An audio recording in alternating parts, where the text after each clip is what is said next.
Muy buenos días, Carlos Heller, Jorge Fontevecchia te saluda. ¿Qué te pareció el discurso ayer que dio previo a la votación Miguel Ángel Pichetto? ¿Coincidís con él de Eh, que ganan pero pierden? Totalmente. ¿Cómo te va, Jorge? Primero, buenos días. Sí, totalmente. Vos sabés que te anticipaste, porque yo te iba a empezar diciendo eso, que si habría que resumir lo que pasó ayer, Pichetto lo hizo muy bien, ¿no? Porque dijo, ustedes creen que ganan pero pierden. Están consolidando un gobierno de minoría, con todo lo que le cuesta hacerlo, pero y de espaldas a la inmensa mayoría de la población. Yo pensaba, mirando lo que incluso pasó después, cuántos de esos miles de jóvenes que ayer reaccionaron tomando sus facultades, manifestándose, etcétera, formarán parte de esos jóvenes que votaron a Milei, suponiendo que Milei representaba un cambio, ¿no? Ujú. Pero bueno, vos y yo hemos hablado un montón de veces y yo creo que ni para vos ni para mí puede representar sorpresa lo que está sucediendo, porque en definitiva lo esperable, es decir, un ajuste con políticas absolutamente procíclicas que no tienen otro camino que más ajuste, porque es un ajuste que lleva al infinito. Y vos establecés la regla de que solo se gasta lo que ingresa y sobre esa base achicás los gastos, pero eso significa achicar la actividad, te va a representar que se te van a achicar los ingresos, y como la regla sigue siendo la misma, tenés que seguir ajustando de manera infinita. Ellos metieron en el presupuesto del Estado Nacional, del Tesoro Nacional, el costo financiero de lo que llaman limpiar el balance del Banco Central. Pero en realidad es una falacia, porque esa limpieza del balance del Banco Central simplemente fue una transferencia de una contabilidad a otra, pero pasó a ser gasto primario y por lo tanto aumenta el déficit primario, que aumenta lo que hay que generar para poder atender el costo financiero. A ver, Carlos, iba exactamente a ese punto pasándolo de ayer, que creo que el próximo e inmediato centro de debate es el presupuesto, del que vos tenés larga experiencia porque presidiste la Comisión de Presupuesto. No sé si la mayor cantidad de tiempo que nadie la haya presidido en el pasado. Creo que ahí la clave está en que el gobierno propone un presupuesto con un algoritmo, es decir, que el gasto se ajusta en función del ingreso, por lo tanto, si el Claro, eso ingreso es lo que baja, yo... es lo que Sí. estabas diciendo recién. Me gustaría A ver, tu pronóstico, qué va a pasar en la discusión de presupuesto, y si querés que realmente quiere tener presupuesto, o que en realidad si no hay presupuesto y sigue con el de 2023 totalmente desajustado, no se sentiría cómodo.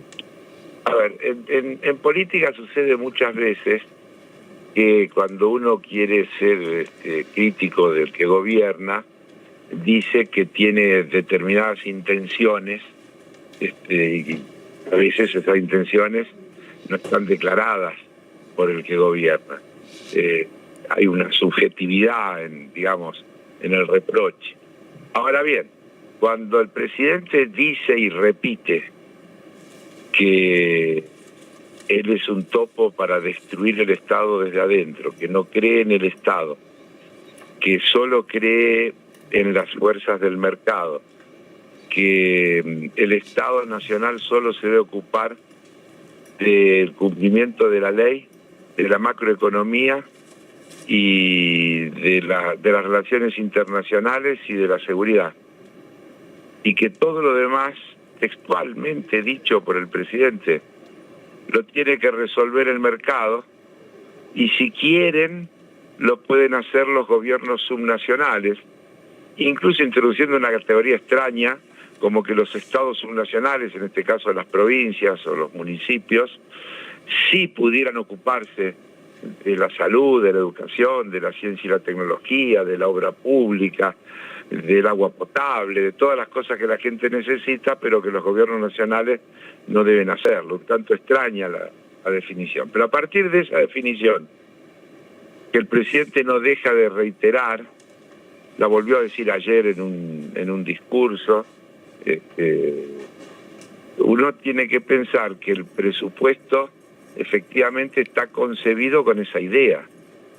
Y entonces esa idea significa que las partidas para la obra pública van a seguir fuertemente reducidas.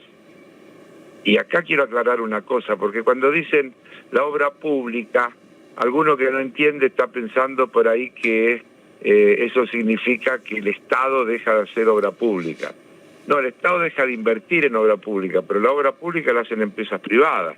Por lo tanto, esas empresas privadas van a tener problemas en sus propias estructuras, van a despedir gente, todas las cosas que pasan que alimentan ese círculo vicioso que decíamos al principio.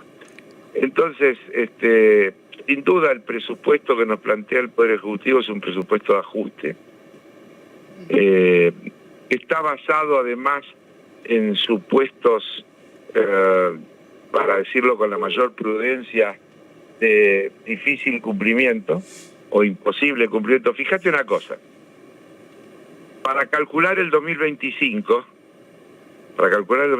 se toman los datos del 2024. Para calcular el 2024, el gobierno pone un número de que la inflación del 2024 tiene que ser, va a ser 104%, la inflación anual. Si la inflación de septiembre que vamos a conocer hoy es de 4, los 3 meses que faltan para que se cumpla el pronóstico base sobre el que se calcula el presupuesto debería ser de 0.3 por mes. Es decir, 0.3 en octubre, 0.3 en noviembre, 0.3 en diciembre. Si es 3,5, en vez de 0,3 será 0,4. Pero entonces ya vamos a arrancar con un presupuesto calculado sobre una base que no es cierta. Luego dice que la inflación con la que estima el gasto del año que viene... Perdón, Carlos, podríamos decir 10% por debajo del que fue real, del que sería real.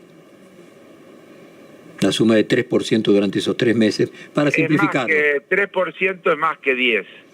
Bueno, o sea, no sé, 12. Porque son exponenciales, sí, no metamos en problemas. A ver, cuando vos tenés 3% y el mes que viene es 3, es 3 sobre esos 3, exacto. Y el otro es 3. Será 11,5, pero digo, para simplificar es 10. Sí, señor. Entonces, ahí arranca mal. Después te dice que el año que viene la inflación va a ser del 18%. Bueno, el REM dice 35, es decir, el doble. Digo, para tomar al gobierno le gusta el mercado, el relevamiento de las expectativas de mercado, el relevamiento de las expectativas de mercado, las previsiones que vemos que hacen los organismos internacionales cuando hablan de la Argentina, dicen el doble. Pero perdón, Carlos, para simplemente seguir y ir haciendo algunos cálculos matemáticos más o menos fáciles de comprender. Como parte de 10% menos, 11% menos, en lugar de partir de 100, parte de 89 o de 90.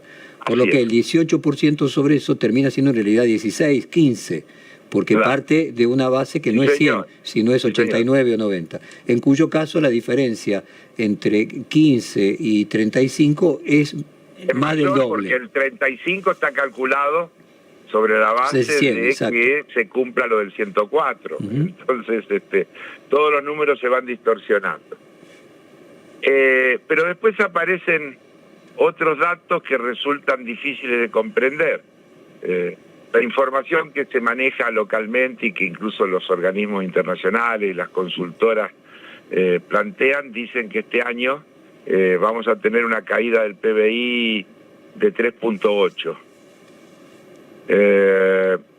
Contando para eso con la enorme ayuda del sector agropecuario, que va a dar altamente positivo porque se compara contra un año malísimo, cosa que no vas a tener el año que viene. Pero contando con ese comportamiento del sector agropecuario, este año vamos a tener 3.8 de caída de PBI. El presupuesto está calculado sobre la base de que la economía va a crecer 5 el año que viene, el Producto Bruto va a crecer 5. En ningún lado se explica de dónde van a salir esos, con qué sectores. No hay un solo dato que diga por qué, pero el cálculo de ingresos está hecho sobre la base de una economía cuyo Producto Bruto va a crecer 5%. Suena un tanto entusiasta, para decirlo de la manera más prudente en cuanto a los objetivos. Pero después también en los ingresos aparecen, por ejemplo, duplicados los ingresos de derechos de exportación. Tampoco aparece ningún dato que explique cómo se va a producir allí eso. La explicación es que si la economía crece 5%, como siempre es elástico el aumento de las importaciones sobre el crecimiento de la economía, un crecimiento... No, pero las importaciones van a bajar. Por eso, ahí iba, pero los derechos de importación podrían subir sobre la hipótesis de que se importa más. No, los derechos de exportación. Ah, perdón, de exportación. No, los derechos de exportación subirían al doble. Tampoco está explicado cómo.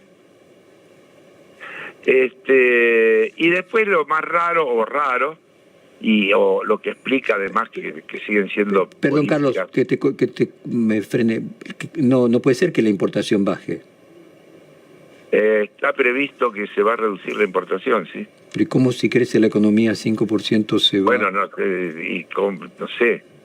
Bueno, yo te Porque estoy hablando que la exportación aumente me parece razonable en la medida que, no sé, se exporte más energía, por ejemplo. Es decir, se agreguen otras pero fuentes te de estoy exportación. hablando que los derechos de exportación aparecen duplicados. Que en el caso ese, para derechos de exportación estamos hablando retenciones, no las tendrían la energía, las tendría solamente el agro. Derechos de exportación aparecen duplicados, parece entusiasta, para decirlo, insisto, de una manera prudente. Es decir, nos parece que el presupuesto tiene enormes inconsistencias que trataremos de develar. Dicho sea de paso, ayer se votó, luego que terminó el debate sobre el tema universitario, se votó intimar a la Comisión de Presupuesto y a la otra, no sé si Asuntos Constitucionales creo que es, a que se cite al ministro de Economía a presentarse en la Comisión de Presupuesto, a hacer lo que han hecho todos los ministros de Economía de la historia, que es venir a explicar y defender el presupuesto en el lugar que tiene que hacer. ¿Por qué no quiere ir el ministro de Economía, que de hecho cuando él tuvo esa posición en el gobierno de Macri lo hizo, si es posible que no vaya o el Congreso tiene la potestad de ordenarle que comparezca? El Congreso creo que no le puede ordenar. El Congreso lo puede citar, pero ordenarle no creo que pueda. No es entendible. Nosotros presentamos una lista de funcionarios a invitar, que para evitar toda suspicacia, los cargos son los mismos que invitamos la última vez que nos tocó a nosotros dirigir presupuesto en el tratamiento del presupuesto nacional. Es decir, que invitamos a los mismos funcionarios. Que 2022. Así es. Por lo tanto, esperamos que venga. Ahora, el martes, creo que vamos a tratar ese tema en reunión de comisión para generar una formal convocatoria. Es decir, una cosa es que nosotros le hayamos pedido, nuestro bloque le pidió al presidente de la Comisión de Presupuesto que invite y no pasó nada. Ahora lo que se aprobó ayer por una amplísima mayoría, no necesitábamos 2/3, amplísima mayoría, que es citar al ministro de Economía, que la Cámara de Diputados lo cite. Ya no concurrir es, diría una falta de consideración al rol del Parlamento mucho más grave que no contestar a un pedido que le hace un bloque a través de la Comisión de Presupuesto. Pero volviendo entonces al tema, ahí está lleno de datos que no son consistentes unos con otros, y que abren enormes dudas sobre la factibilidad de que ese presupuesto pueda realmente ser un plan de gestión de gobierno cumplible. Carlos, cambio el tema. Sí, señor.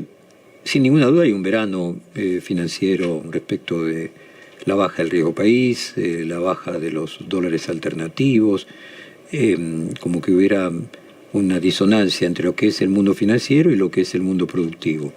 Me gustaría que le explicaras un poco a nuestra audiencia por qué puede producir esa contradicción. Bueno, en primer lugar porque en el medio hay un blanqueo que genera un ingreso, veremos si momentáneo o no, de dólares. Han entrado muchísimos dólares al sistema financiero y por lo tanto es un momento en donde la demanda que pudiera haber en los circuitos informales está ampliamente cubierta y por lo tanto no es lógico que esos precios bajen.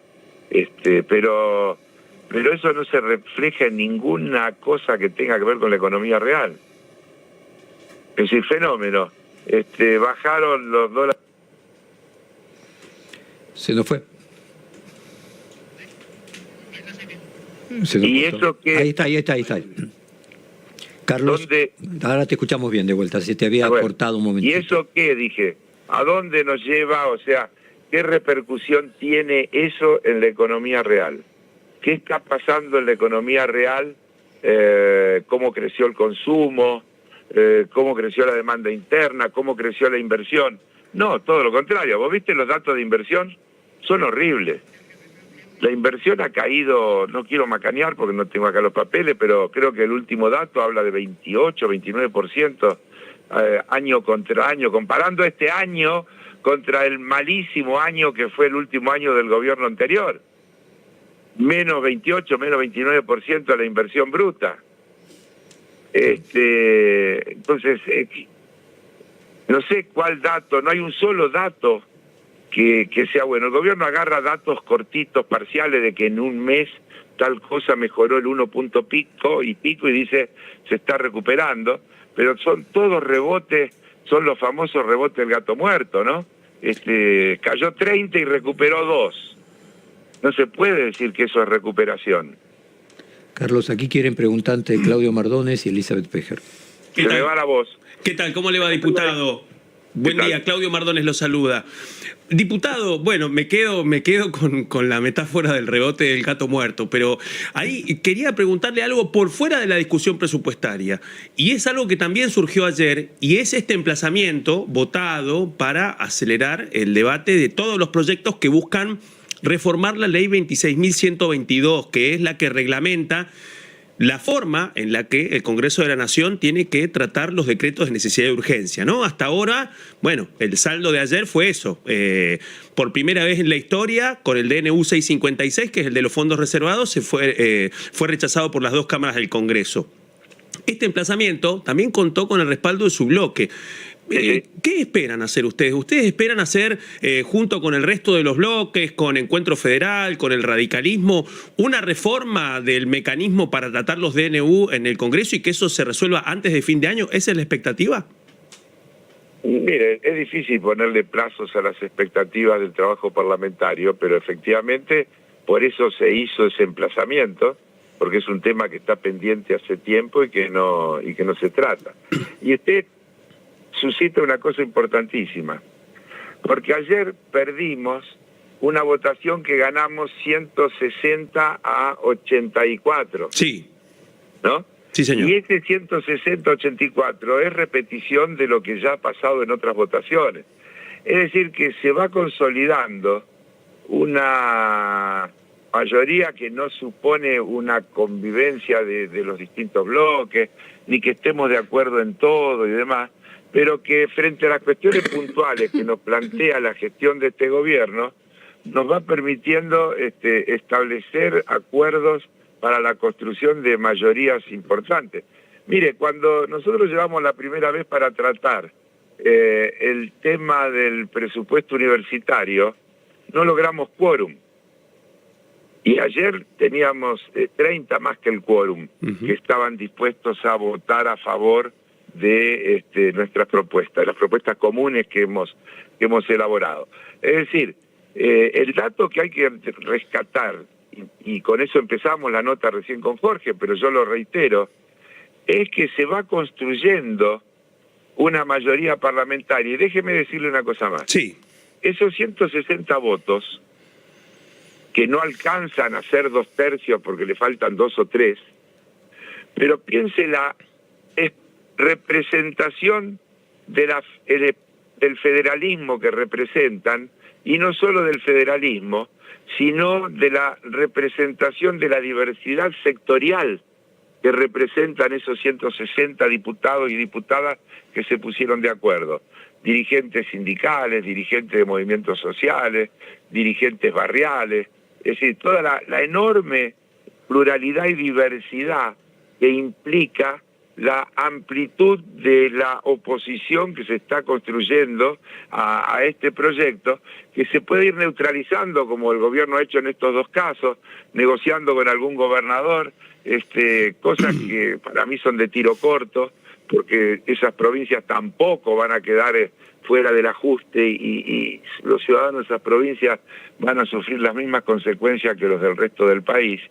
Pero no es subestimable lo que se ha ido conformando. No es subestimable que ayer, cuando se terminó la votación del tema del presupuesto universitario, el bloque de La Libertad Avanza y el bloque del PRO se levantaron tratando de que la reunión se caiga y se quede sin quórum, y el resto de los diputados y las diputadas se quedaron en sus bancas y permitió que tratáramos estas dos intimaciones. Venía el emplazamiento, tal cual. Se hicieron estos dos planteamientos que requerían los votos necesarios. Ahora, diputado, hago un pequeño puntito antes de cerrar. Quería hacer esta consulta, antes de comunicarlo con mi compañera Elizabeth Pejer, pero ahí le pregunto, usted reivindica los 160, pero del otro lado, bueno, hubo un ausente de Unión por la Patria que responde al gobernador catamarqueño Raúl Jalil.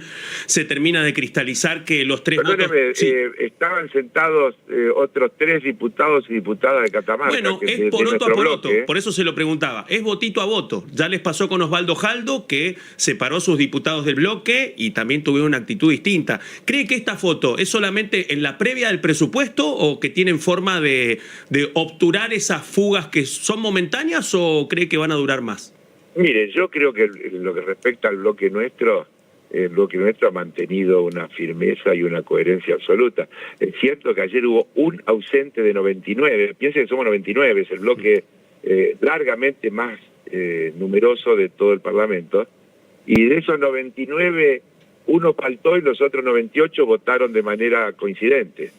Es la otra manera de leer eso, porque si no lo leemos de que faltó uno, pero dejamos de leer que estuvieron 98 presentes y que todos votaron de la misma manera. Y Elizabeth, que ninguno se levantó cuando los otros se levantaron. Ahora, que esto hay pulseada, claro que hay pulseada, y que hay chantaje sobre los gobernadores para presionarlos. Los gobernadores están en situaciones dramáticas. Mire, le cortaron la obra pública, le cortaron las transferencias que llaman discrecionales, que no tienen nada de discrecionales. Están afectados por todos lados los recursos y tienen problemas de reclamos que le hacen los ciudadanos de sus provincias, que le van a ir a reclamar al gobernador, no al presidente de la República. Ahora, diputado, justamente mi pregunta tenía que ver con eso, porque es contradictorio, ¿no? Que mientras el presupuesto le recorta, sigue recortando recursos a las provincias, y el presidente, de hecho, anuncia o pretende un ajuste fiscal más importante en las provincias. Habló de 60.000 millones, después bajó a 20, y insiste en trasladarle servicios que actualmente son financiados de la nación. Ya da que pensar el tema educativo, el tema de los hospitales también, el tema de la salud, pero digo, en medio de ese marco, con ese presupuesto de fondo y aprestándote a dar esa discusión, ¿Cómo se entiende que algunos gobernadores manden a sus diputados a votar el recorte del financiamiento educativo? No, es Tendría contradictorio. que preguntárselo a esos gobernadores, porque yo no puedo contestar por ellos. Yo creo que en la más benigna de las apreciaciones se equivocan. Creo que miden mal el hecho de que haciendo lo que están haciendo van a aliviar los problemas de sus provincias. La experiencia les va a ratificar que se equivocan. Este proceso, usted dijo una cosa, recién se refirió a la salud y a la educación. Mire, esto lo empezó Menem. Sí, claro. Cuando les transfirió a Así estamos las consecuencias, claro, en el sistema en la escuela primaria o en el nivel secundario las estamos observando ahora. Así es, pero con un agravante, que ahora cancelaron el incentivo docente, es decir, ahora dieron una vuelta de tuerca más. Además lo dijo el presidente en el Congreso cuando vino a presentar el presupuesto. Es un problema de los gobiernos subnacionales el tema de la salud y la educación. Se desentendió completamente el Estado Nacional. Entonces, ¿cuáles son las razones? Y tendrán que responder ante su gente, ante los que los votaron, ante su ciudadanía. Bueno, y la vida irá marcando quién tenía razón y quién se equivocó. Carlos, muchísimas gracias. Acá me dicen que hay un tuit de Cristina, pero sí, dame en un estos minutito. momentos, sí. ¿Cómo? Que en estos momentos se acaba de conocer un pronunciamiento de la expresidenta Cristina Kirchner, con una mirada crítica de lo que ocurrió ayer en el Congreso, en el sentido de que quedó ratificado el veto, y también crítica de justamente de los gobernadores que aportaron diputados al voto, a garantizar ese blindaje que pretendía el Poder Ejecutivo. Así que habló de transfugismo político la expresidenta respecto de justamente de lo que le preguntaron, lo que estábamos hablando del rol de estos gobernadores. Sí, mire, hubo, por ejemplo, un diputado misionero que el día antes hizo declaraciones diciendo que él iba a votar contra el veto y se abstuvo. Bueno. El día antes, está en todos los medios. Uno de los diputados misioneros, que creo que además es presidente del Partido Justicialista de Misiones. Sí, la foto de Cristina que enmarca el tuit que acaba de publicar pone dos caritas, la del gobernador Jaldo de Tucumán y la del gobernador Jalil de Catamarca, apuntando concretamente a esos gobernadores. Pero yo quiero destacar, más allá de la cara de los gobernadores, que del bloque de diputados de Tucumán, una parte no obedeció a Jaldo, y forma parte de esos 99 que se quedaron en Unión por la Patria. Sí, y quiero decir que ayer 3 diputados de Catamarca, diputados y diputadas de Catamarca, votaron junto con nosotros. Solo una diputada se ausentó, no vino. Digo, no es tan liso el tema y tiene sus complicaciones. Y esos yo solamente reproduzco, perdón diputado, le reproducía lo que Cristina señaló en el texto. Perfecto. ¿No? Está bien, yo no digo nada, y Cristina es una líder política que tiene sus expresiones, sus posiciones y su autoridad para decir determinadas cosas. Me parece bien, porque lo dice y se hace responsable de lo que dice. Ya que estaba yendo, Carlos, creo que estás en el auto camino a la... No te escucho. Creo que estás en el auto camino a la reunión de la comisión. Estoy camino a la Cámara, donde tenemos una reunión de 3 comisiones para tratar el tema de la emergencia de San Luis. Ahí va, por eso mismo te queríamos contar que se había producido este tuit de Cristina Fernández. Te mandamos un fuerte abrazo, no te retenemos más tiempo. Buena jornada y bueno, seguiremos comunicándonos como siempre. Y a la orden. Muchísimas gracias igualmente. Chau. Acabamos de hablar con el diputado nacional Carlos Heller.